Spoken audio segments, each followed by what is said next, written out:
राम राम चार राधे राधे हर हर महादेव आपको गुण गुण स्वागत है और एक नए ब्लॉग में ब्लॉग कर लगे कमेंट करनी जरूर होता है। आशा करती हूँ अच्छा और मस्त लगेंगे और आप कैसे हो, अच्छा होंगे, मस्त होंगे, अपने अपने काम में व्यस्त होंगे। तो मैं भी एकदम ठीक हूँ और ब्लॉग के बारे में बात करनी चालू करते हैं। और बहुत सारा मेरी बहनों का कमेंट आउट है और भाइयों का भी कमेंट आउट है कि दीदी आप किस चीज़ से अपलोड करती हो वीडियो और किस चीज़ से वीडियो बनाती हो और कैसे नया कोई ऐप लिउड़ा है या नया कोई जो भी कैमरे का ऐप नया लिउड़ा है या कैसे अपलोड करती हो। तो इस बारे में सबकी मैं जानकारी इसी ब्लॉग में देने वाली हूँ। तो आप चलो और हम भी देर नहीं लगाते हुए ब्लॉग की चालू करने की बात करने की चालू करते।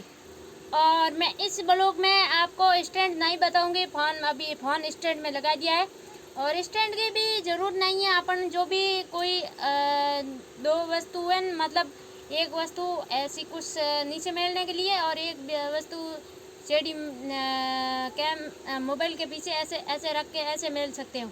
ऐसे कोई वस्तु बना के भी रख सकते हो अपन घर पे भी, तो उससे भी ब्लॉग बन जाता है। और मेरे अभी जो मेरे ऐप है, मतलब ऐप नहीं, ये जो है स्टैंड, ये स्टैंड कोई महंगा या भारी नहीं है। मेरा स्टैंड 150 रुपये का ही है, क्योंकि अपना जितना अपने से हो सके इतना ही लेना, ज़्यादा नहीं लेना चाहिए। जितना अपने पास में खर्चा हो उन हिसाब से चलना चाहिए हमेशा। और हस्बैंड को ही हमेशा आपको उनको साथ देना चाहिए, ना कि अलग नहीं रखना चाहिए। हमेशा साथ रखना चाहिए, मतलब साथ तो हर जगह साथ में ही रहे, अलग कौन रहे, मगर साथ रहने का मतलब ये मेरा ये है कहने का कि हमेशा साथ देना चाहिए। कि एक जो भी पैसा जैसा कमाते अपने हस्बैंड जी, उनके हिसाब से थोड़ा बहुत बचाना भी चाहिए। और इतनी क्योंकि बचाने से ये होगा कि आज तो कोई बात नहीं, अपन जितना पैसा होता है इतना सारा खर्चा कर देते हैं। और कोई ऐसी महिलाएं होती भी है कि उनको शौकीन रहने का बहुत शौक़ होता है, तो वो महिलाओं जो हस्बैंड से कमाते हैं उनसे 3 गुना खर्चा भी करती है। कोई महिलाओं, मैं सबको नहीं कहती हूँ मगर कोई ऐसी होती है। तो उनसे मेरा आज जो उनके निवेदन है, आप जो भी अपने हस्बैंड से जितना कमाते हैं उनके हिसाब से चलिए और उनको हमेशा साथ दीजिए।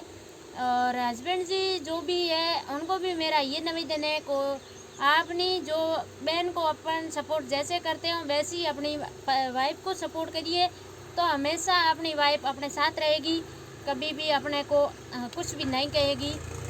मैं ये सोचती हूँ कि आप जो भी आप काम करो या कुछ भी करो, आप अपनी वाइफ से पूछे बगैर कुछ काम नहीं करना चाहिए। और जो वाइफ हो वो हस्बैंड को कोई भी पूछे बगैर काम नहीं करना चाहिए। दूसरों का किसी को बात बताओ या ना बताओ कोई फ़र्क नहीं पड़ता है, हस्बैंड वाइफ को बात बताना बहुत ज़रूरी है, क्योंकि दोनों के बिना कोई घर नहीं चलने वाला। दूसरों सब के बिना घर चल सकता है मगर हस्बैंड वाइफ के बिना घर नहीं चलता है। तो आप दोनों अपना मिलजुल के रहिए। कोई तो कहेगा कि कोई बायों ऐसी भी हुए कि मतलब ऐसी भी हुए कि अरे ये अच्छी नहीं है, ये आपके हस्बैंड अच्छे नहीं है, ये आपके हस्बैंड ऐसे वैसे, ऐसे सब चलता है भाई। मेरे को भी बहुत सारी महिलाओं ने कहा है कि आपके हस्बैंड अच्छा नहीं है और आप अच्छी हो और आपके हस्बैंड जी इतना अच्छा नहीं है। मैं कहती हूँ नहीं, मेरे हस्बैंड जी मेरे से अच्छे।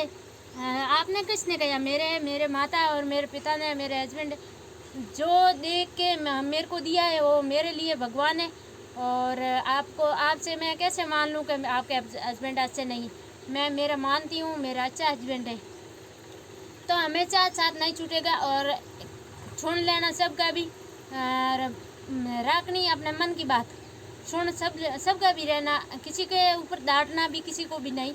हाँ ज़रूर है, कोई भी अलग से कोई बोले तो उसको डांटना भी चाहिए, मगर डांटना किसी को भी नहीं। और ऊँचा नीचा शब्द भी नहीं बोलना चाहिए कि हमेशा जो भी जबान से बोल जाए तो वो बोल पास नहीं आवे।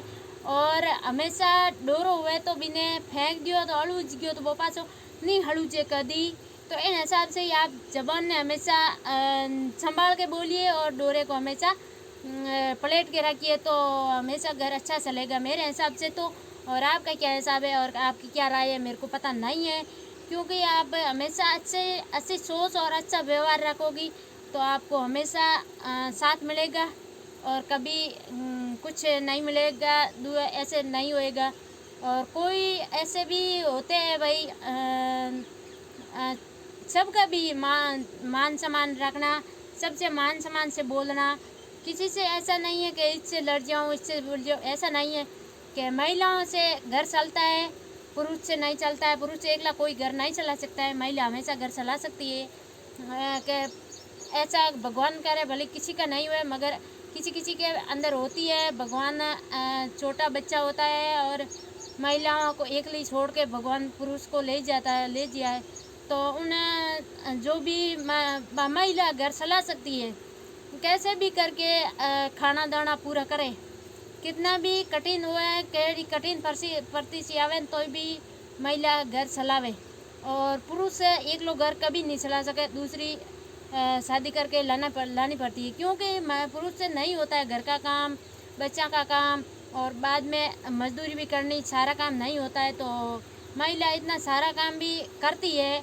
महिला हमेशा मजबूत होती है, कभी नहीं दो घर बेटी रखती है, बेटो दो घर नहीं रखे, बेटो एक घर ही रखे, और बेटी हमेशा दो घर रखती है। तो के पापा के वहाँ पे जाएंगे तो पापा के वहाँ पे की अच्छी सोच रखती है कि हाँ मेरे पापा के वहाँ पे मैं जाऊँ तो मेरे पापा सब मेरे भाई मेरे पापा और सभी मिल के जाए तो अच्छा लगे। ससुराल में जाती है तो भी ऐसे ही सोचती है कि मैं ससुराल में जाऊँ तो मेरे सासू अच्छी होनी चाहिए, मेरे ससुर जी अच्छा होना चाहिए, मेरा हस्बैंड अच्छा होना चाहिए, मेरे जेठ अच्छा होना चाहिए, मेरा देवर जी अच्छा होना चाहिए, तो हम सब मिलजुल के रहेंगे तो अच्छा लगेगा। ऐसे ही मेरे को भी पता है, ऐसे ही सभी बहनें ऐसे ही सोचती है। कभी ऐसे नहीं सोचती है कि हम घर तोड़ देंगे, ऐसे नहीं सोचती। मगर क्या किसी किसी के मजबूरी आ जाती है, इसीलिए घर तोड़ना पड़ता है। मजबूरी में घर तोड़ते दूसरों। कोई ऐसी महिला नहीं है कि जिनके ऐसी सोच हुए कि मैं मेरा घर रखूं और मेरा घर तोड़ के रह जाऊँ, ऐसी किसी की सोच नहीं होती है। मगर क्या करें, मजबूरी होती है। दूसरा की बात सुन के अलग कह देते, तब जाके मजबूर हो जाते हैं हम अलग होने के लिए, इसीलिए अलग भी होना पड़ता है। तो कोई बात नहीं, अलग हो जाइए, मगर लड़िए मती, भिड़िए मती, और अच्छा कभी एक दूसरे से लड़िए मती, भिड़िए मती, और एक दूसरे से अलग नहीं होइए। अपने घर में ऋण मिल के रहिए, खुश रहिए, मस्त रहिए, और हमेशा आप आगे बढ़िए। कभी भी किसी से लड़ने से कुछ नहीं होगा। अलग होना है तो अलग हो जाइए आप, अलग रहना अच्छी बात है, मगर कभी भी लड़ना अच्छी बात नहीं है। लड़िए मती, और अलग रह के भी भिड़ा रहना जैसा ही रहता है, क्योंकि अलग रहना होता है तो भी भिड़ा जैसा ही होता है। तो आप अलग की भी भिड़ा है और भिड़ा भी अलग है, तो कोई बात नहीं, आप अलग रह जाइए, मगर लड़िए मत ही। और आजकल तो कितना फैल गया कि एक दूसरे से लड़के, भाई से लड़के माता बढ़ रहा है, और मम्मी पापा से लड़के बच्चे होते हैं। ऐसे क्या करें भाई, ऐसी जो भी कलयुग है, कलयुग की अलग अलग धारावां है, तो भाई कुछ कर नहीं सकते आप, मगर अपनी सोच अच्छी रखिए। सामने वाले की सोच अच्छी नहीं है तो उनको कभी समझाना नहीं, कभी भी नहीं समझाना। हमेशा उनको जो भी इसने कह दिया वो कह दिया, उनके बाद में छोड़ना भी नहीं। ऐसे रहना, मस्त रहना, स्वस्थ रहना, हमेशा आगे बढ़ेंगे आप, क्योंकि एक दूसरों मिल के रहेंगे तो अच्छा रहेगा। और हस्बैंड और वाइफ हमेशा मिल के रहना चाहिए। और उनमें भी बहुत बार लड़ाई हो जाती है, झगड़ा हो जाता है, ऐसा ना करिए। लड़ाई झगड़ा हाँ ठीक है, घर में हर कोई रहता है, मैं भी मानती हूँ हर कोई रहता है, मगर इतना भी लड़ाई झगड़ा ना करिए कि कोई फांसी की सज़ा ले ले, ऐसा ना करिए। कोई कुआं में पड़ जाइए, कोई लड़ाई झगड़ा करके कुछ भी उल्टा काम कर ले, ऐसा नहीं करिए आप। जब भी लड़ाई होती है, झगड़ा होता है, हो जाता है, अरे 2 लोटा पानी पी के सो जाइए, 2 लोटा पानी पी के सो जाइए, तो हमेशा आपका थोड़ी देर बाद में आपको दिमाग सही हो जाएगा, तब आप करिए। और और भी आपको जब भी रीच चढ़े तो किसी को बताने से कुछ नहीं होगा। छोड़ना मेरे लिए तो छोड़ना अच्छा रहेगा। पानी पी के सो जाना। और आपका बहुत बहुत धन्यवाद। और आपको आशा करती हूँ ये बात आपको अच्छी लगी होगी और आप भी ऐसे कमेंट कर रहेंगे। मेरे को पता है कि आप मेरे को हमारे को ज्ञान देने लगे। मैं ज्ञान नहीं दे रही हूँ, ये ऐसी समाज हो गई है। तो थोड़ी बहुत क्या पता एक दूसरे से सुन के कुछ सुधर जाए तो भारत मजबूत हो जाए। राम राम सा। फिर मिलते अगले वीडियो में। जड़ तो ही राम राम, राधे राधे।